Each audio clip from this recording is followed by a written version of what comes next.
이스라엘과 미디안과의 전쟁이 실로 엄청난 전쟁이었음을 보여주고 있습니다. 전쟁을 치르면서 단 한 사람도 잃지 않는다라는 것은 거의 불가능에 가까운 것입니다. 이러한 사실은 미디안과의 이 전쟁이 이스라엘의 전쟁이 아니라 바로 하나님의 전쟁이라는 사실, 그리고 하나님께서 친히 싸워 승리케 하였다는 사실을 증명하는 것입니다. 앞서 하나님은 미디안을 이스라엘의 원수로 규정하였습니다. 그리고 그 출전한 백성의 수를 하나님께서 제한하셨습니다. 미디안과의 전쟁에 나간 이스라엘 백성들의 숫자는 12,000명이었습니다. 당시 이스라엘에는 전쟁에 나갈 만한 사람들의 수가 60만 명이었습니다.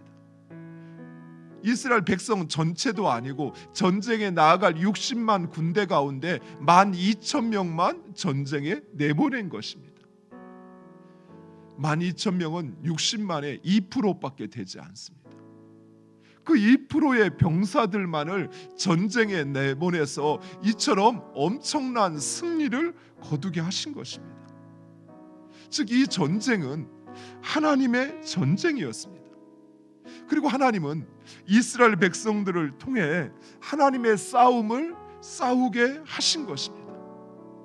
하나님께서 전리품의 분배에 대해서도 명령하시는 이유가 바로 여기에 있습니다. 또한 백성들도 그 하나님의 말씀에 복종하는 것은 바로 이 전쟁은 하나님께서 싸워 승리하게 하셨다는 것을 그 백성들, 전쟁에 나간 군사들 모두가 확신했던 것입니다. 사랑하는 성도 여러분, 우리의 삶의 주인이 하나님이시라면, 또 그 하나님이시라는 사실을 우리가 확신한다면 우리의 삶 가운데 찾아오는 그 어떤 도전과 그 어떤 싸움도 우리의 싸움이 아닌 하나님의 싸움이라는 사실을 인정하시기 바랍니다. 왜냐하면 우리의 주인은 하나님입니다. 따라서 나에게 하는 일은 곧 나의 주인이신 하나님에게 하는 일입니다. 나에게 도전하는 것은 그저 나에게 도전하는 것이 아니라 나의 주인이신 하나님께 도전하는 것입니다. 이 미디안은 이스라엘 백성들로 음행케 하였습니다. 결국 우상 숭배하게 하였습니다. 이것은 이스라엘 백성들에게 범한 것이 아니라 곧 하나님을 상대로 그 일을 미디안이 벌였던 것입니다. 따라서 우리는 우리의 삶에 찾아오는 그 문제 또는 우리의 적들에 대해서 두려워하거나 힘들어할 하등의 이유가 없습니다. 왜냐하면 그 문제는 내 문제가 아니라 하나님의 문제인 것이. 우리의 적들은 나만의 적이 아닌 하나님의 적이라는 사실입니다. 그리고 그 하나님의 능력과 권세로 우리를 인도하십니다. 사랑하는 성도들, 우리의 삶의 주인이신 하나님, 그 하나님을 믿고 그 말씀에 순종하시기 바랍니다.